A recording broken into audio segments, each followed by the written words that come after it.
Hi friends, మీకు కనుక ఈ వీడియో నచ్చినట్లయితే తప్పకుండా లైక్ చేయండి. గగన్ నరేన్ని చితక్కొట్టి నీ వెనకాలంది ఎవరు, ఇదంతా నీ చేత ఎవరు చేయించారు అని చెప్పి నిజాన్ని కక్కించే ప్రయత్నం చేస్తూ ఉంటే అప్పుడు నరేన్, ప్లీజ్ మీకు దండం పెడతాను, నన్ను ఏమీ అనొద్దు, నా వెనకాల ఎవరున్నారో చెబుతాను అంటూ గగన్ వాళ్ళను నమ్మించి ఇక సడన్గా అక్కడి నుండి పారిపోతాడు.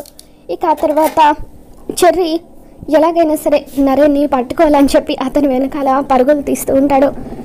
ఇక జరిగిందంతా తెలుసుకున్న వంశీ వాళ్ళ తల్లిదండ్రులు ఇద్దరు కూడా గగన్కి క్షమాపణ చెబుతూ ఉంటారు.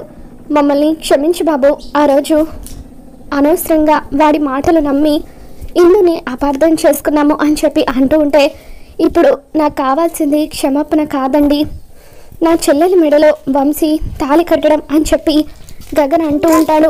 ఇక గగన్ వంశీకి క్షమాపణ చెబుతూ, నన్ను క్షమించు బావా, ఆ రోజు తొందరపడి నేను నీ మీద చేయి చేసుకున్నాను, ఈరోజే నా చెల్లెల మీద నీకు ఎంత ప్రేమ ఉందో నాకు తెలిసింది అని చెప్పి గగన్ అంటూ ఉంటే, అయ్యో బావా, నువ్వు నాకు క్షమాపణ చెప్పడం ఏంటి, ఆ రోజు నువ్వు చూపించిందంతా ఇందు మీద ఉన్న ప్రేమనని ఇప్పుడే నాకు అర్థమైంది అని చెప్పి వంశీ అంటూ ఉంటాడు. ప్లీజ్ అండి, దయచేసి ఈ పెళ్ళి జరిపించండి అని, ఈ పెళ్ళి మీరు జరిపించడం వల్ల ఇద్దరి ప్రాణాలు కాపాడిన వాళ్ళు అవుతారు. ఒకటి, ప్రాణానికి ప్రాణంగా వంశీని ప్రేమించి హాస్పిటల్లో చావు బతుకుల మధ్య ఉన్న నా చెల్లిని, మరొకటి శరత్చంద్ర దగ్గర బందీగా ఉన్న మా అమ్మను అని చెప్పి గగన్ అంటాడు.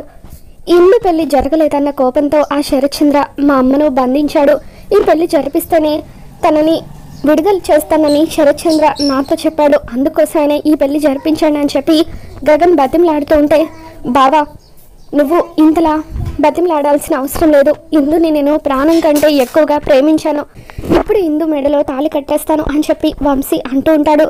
ఇక దాంతో వంశీ వాళ్ళ అమ్మ ముహూర్తం చూడకుండా ఏంట్రా ఇది అని చెప్పి అంటూ ఉంటుంది. అమ్మ, ఒకవేళ నిన్ను కూడా ఎవరైనా ఇలాగే కిడ్నాప్ చేస్తే అప్పుడు నిన్ను నేను కాపాడుకోకుండా ఉంటానా, ముహూర్తాలు వారాలు వర్జాలు చూస్తానా అని చెప్పి వంశీ అంటూ ఉంటాడు. ఇక దాంతో గగన్ దండం పెడుతూ, చాలా థ్యాంక్స్ బావా అని చెప్పి వంశీతో అంటూ ఉంటాడు. ఇక ఇంతలో చెర్రీ ఇంట్లోకి వస్తాడు. రే చెర్రీ, వాడు దొరికాడా అని చెప్పి గగన్ అడుగుతుంటే, లేదన్నయ్య, తప్పించుకున్నాడు అని చెప్పి చెర్రీ అంటూ ఉంటాడు. సరే, వెంటనే వెళ్ళి మనం పెళ్లి జరిపిద్దాం పదండి అని చెప్పి వంశీ వాళ్ళ అమ్మ నాన్నల్ని తీసుకొని గగన్ కార్లో హాస్పిటల్కి వెళ్తూ ఉంటాడు. మరో పక్క శారద శరత్చంద్ర గెస్ట్ హౌస్లో బందీగా ఉంటుంది. ఇక శరత్చంద్ర గెస్ట్ హౌస్లో రౌడీలు టీ తాగడం కోసం అని చెప్పి బయటకు వెళ్తారు. ఇక అందరూ అక్కడి నుండి వెళ్ళిపోయారు అనుకుని శారద అక్కడి నుండి తప్పించుకోవాలని చెప్పి చూస్తూ ఉంటుంది.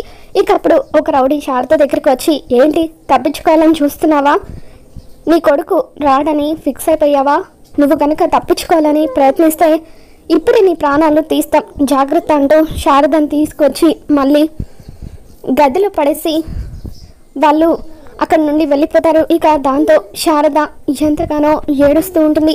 మరోపక్క గగన్, చెర్రీ, వంశీ వాళ్ళ అమ్మ నాన్న వీళ్ళంతా కూడా కార్లో వెళ్తూ ఉంటారు. అప్పుడు చెర్రీ శరత్చంద్రకు ఫోన్ చేస్తూ ఉంటాడు. అపూర్వ, గోరింటాకు సుజాత ఇద్దరు కూడా శరత్చంద్ర దగ్గరికి వస్తారు. ఇక అప్పుడు అపూర్వ శరత్చంద్రకి జ్యూస్ ఇస్తూ, బావా నిన్నటి నుండి నువ్వు ఏమీ తినలేదు, కనీసం ఈ జ్యూస్ అయినా తాగు బావా అని చెప్పి శరత్చంద్రకి జ్యూస్ ఇస్తూ ఉంటుంది. ఇక దాంతో శరత్చంద్ర, నాకేం వద్దు, ఇందు పెళ్లి జరిగే వరకు నేనేమీ తీసుకోను అని చెప్పి అంటూ ఉంటాడు. ఇంతలో చెర్రీ శరత్చంద్రకి ఫోన్ చేయడంతో శరత్చంద్ర స్పీకర్ ఆన్ చేసి మాట్లాడుతూ ఉంటాడు. మామయ్య, నీకు ఒక గుడ్ న్యూస్, ఇందు పెళ్లి చెడగొట్టిన వాడు దొరికాడు, వాడి చేతనే వంశీ కుటుంబానికి గగన్ అన్నయ్య నిజం చెప్పించాడు, ఇదంతా కూడా గగన్ అన్నయ్య వాడిని ట్రాక్ చేసి చేశాడు అని చెప్పి చెర్రీ జరిగిందంతా కూడా శరత్చంద్రకి చెబుతూ ఉంటాడు.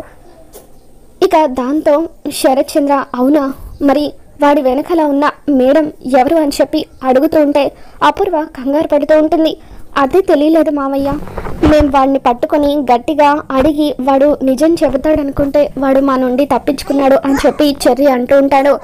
ఇక ఆ తర్వాత, మామయ్య, గగన్ అన్నయ్య వాడి చేత నిజం చెప్పించాడు కదా, మరి వంశీ వాళ్ళు కూడా మన ఇందుని అర్థం చేసుకున్నారు, ఇందుని పెళ్లి చేసుకోవడానికి వంశీ కూడా ఒప్పుకున్నాడు.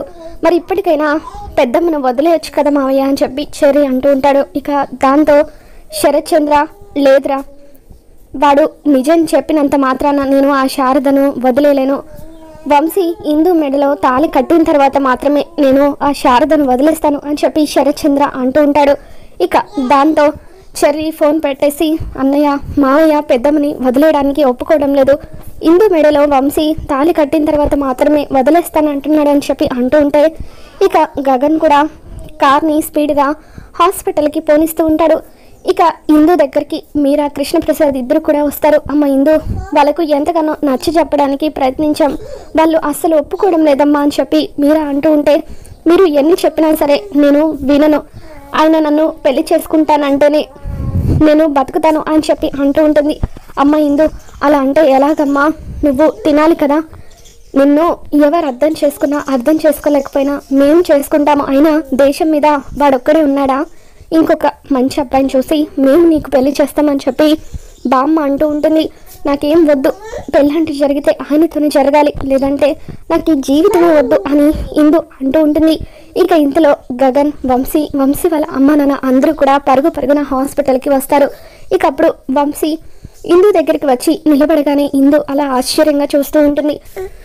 మరో పక్క అపూర్వ, గోరింటాకు సుజాత ఇద్దరు కూడా పక్కకు వెళ్ళి మాట్లాడుకుంటూ ఉంటారు. ఇక అప్పుడు గోరింటాకు సుజాత, అయిపోయింది, ఇక మన పని నీ భర్త చేతుల్లో అయిపోయినట్టే. మనం ఎన్ని ప్లాన్లు వేసినా కూడా ఆ గగన్, భూమి ఇద్దరు కలిసి మనల్ని చాలా సులువుగా ఓడిస్తున్నారు. ఓసి ఇంతేనా మీ ప్లాన్ అన్నట్టుగా మన ప్లాన్స్ అన్నిటినీ కూడా తిప్పి కొడుతున్నారు అని చెప్పి అంటూ ఉంటే, పిన్ని కాసేపు సైలెంట్గా ఉంటావా అని చెప్పి అపూర్వ అంటూ ఉంటుంది. ఇక దాంతో గోరింటాకు సుజాత సైలెంట్గా ఉండక, ఏం చేస్తాం, కాసేపట్లో ఆ శారదని కూడా మీ ఆయన వదిలేస్తాడు. శారద సంతోషంగా ఇంటికి వెళ్ళిపోతుంది.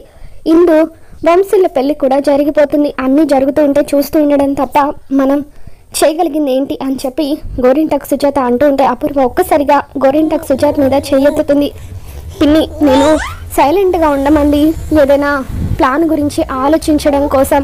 ఈ అపూర్వ అంత సులువుగా ఓటమిని ఒప్పుకోదు అని చెప్పి నేను వాళ్ళని ఎలా దెబ్బ కొట్టాలా అని ఆలోచిస్తున్నాను అని చెప్పి అంటూ ఉంటుంది. మరోపక్క హాస్పిటల్లో చెర్రీ కృష్ణప్రసాద్తో గగన్ అన్నయ్యే వాడిని ట్రాప్ చేసి వాడి చేత వంశీకి నిజాన్ని కక్కించాడు అని అనగానే, ఇప్పుడు నా గురించి ఎందుకు లేదా, అవతల అమ్మ ప్రమాదంలో ఉంది, త్వరగా అమ్మని కాపాడాలి, ఈ పెళ్లి జరిపించాలి అని అంటూ ఉంటే, శారదకు ప్రమాదం జరగడం ఏంటి, అసలు శారదకి ఏమైంది అని చెప్పి కృష్ణప్రసాద్ అంటూ ఉంటాడు. నీకు చెబితే నువ్వు భయపడతావని నీతో చెప్పలేదు నాన్న. ఇందు పెళ్ళి ఆగిపోయిందన్న కోపంలో మామయ్య పెద్దమ్మను తీసుకెళ్లి గెస్ట్ హౌస్లో బంధించాడు అని చెప్పి అంటూ ఉంటాడు. దాంతో నిజం తెలుసుకున్న కృష్ణప్రసాద్ ఒక్కసారిగా షాక్ అవుతాడు. త్వరగా ఇందు మెడలో తాళి కట్టు అని గగన్ వంశీకి చెబుతూ ఉంటాడు. ఇక దాంతో ఇక్కడ అని చెప్పి కృష్ణప్రసాద్ తల్లి అంటూ ఉంటుంది. వాళ్ళిద్దరూ ఒకరినొకరు ప్రాణం కంటే ఎక్కువగా ప్రేమించుకున్నప్పుడు ఇంకా ముహూర్తంతో ఏం పని ఉందండి అని చెప్పి వంశీ తల్లి, వంశీ వాళ్ళ తండ్రి అంటూ ఉంటారు. ఇక దాంతో వంశీ కూడా, ఏ తప్పు చేయని ఇందు నా కోసం ప్రాణత్యాగానికి సిద్ధపడింది, అటువంటి ఇందుని నేను వదులుకోదలుచుకోవడం లేదు, ఇప్పుడే ఇందు మెడలో తాళి కట్టేస్తాను అని చెప్పి వంశీ అలా జేబులో ఉన్న తాళిని తీసి ఇందు మెడలో కడుతూ ఉంటాడు. ఇక దాంతో గగన్ వంశీ తాళి కట్టే వీడియోని తీస్తూ ఉంటే హాస్పిటల్లో అందరూ కూడా చాలా సంతోషపడిపోతూ ఉంటారు. ఇక ఇందు కూడా చాలా ఆనందపడిపోతూ ఉంటుంది. మొత్తానికి అలా గగన్ అయితే హాస్పిటల్లో వంశీ చేత ఇందు మెడలో తాళి కట్టించేస్తాడు. మరి ఈ వీడియో కనుక మీకు నచ్చినట్లయితే తప్పకుండా లైక్ చేయండి.